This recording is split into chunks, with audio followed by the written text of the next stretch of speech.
breakfast.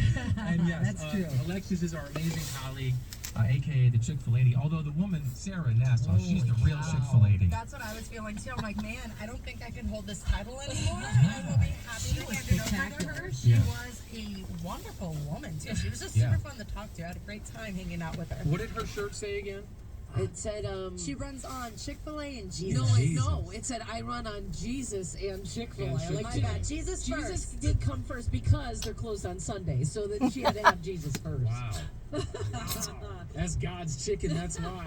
And Lexi brought us in a bunch of different treats from the Chick-fil-A. Let me just ask you real quick, for people that might be going to this Albany Chick-fil-A or want to check it out, my concern was, not that it was in Albany, that it was Central Ave in Albany, which is Such a busy road. I mean, that's our music street. Like, there's no doubt about it, and there's already so much congestion. Where are they putting traffic? Like, how do you enter that? From Colburn Avenue or from Central Avenue? Okay, so Lex is like, I entered from Canada. and it's very early for me. No, go on. Yep.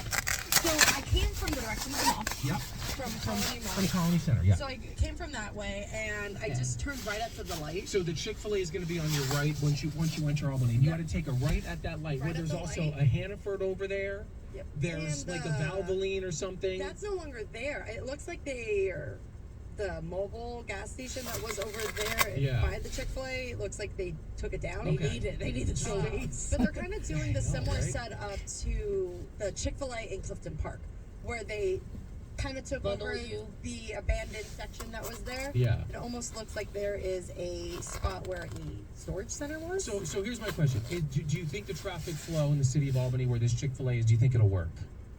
And I know there wasn't a ton of people Or there. do you think it'll morning. make it more congested?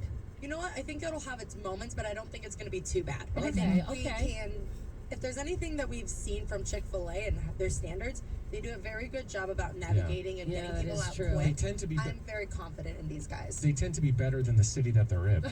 You're not wrong. That's why they wanted it, so they could have a model for the downtown. They're setting the standard now for Albany. It's just going to get better now. Like, boom, right here. Yeah. Great. Maybe the very nice owner. He was super nice. Was he? Well, The other side of taking that, over though, Albany now. is that I'm glad that Albany got the Chick-fil-A, because Troy had, Troy has grown leaps and bounds in the last 8-10 years. I mean, we've seen Schenectady, they have great food out there. Saratoga Springs is the Saratoga Springs. Albany's finally getting something. Unfortunately, I think it might be about 4 or 5 years too late. Yeah, right. You know what I mean? Because there's just not. Or there's not 3 or quite the 4 stores too late. You know what I mean? Like, See, 'cause we I'm have it. optimistic. Okay, I'm good. positive. I Good. think this will be a good, positive thing for the area. All I right. think what Chick-fil-A also brings to the table Yeah. might be a good positivity the area needs. All right, so Positive, yeah. this was the My positive segment. Coming up next is the negative segment. These are we'll do the top 10 things overheard at the Chick-fil-A grand opening in Albany. Very, very, According to Brian. very tongue-in-cheek, potentially hard-hitting, and a whole lot of fun. That's next here on the 107. You've got the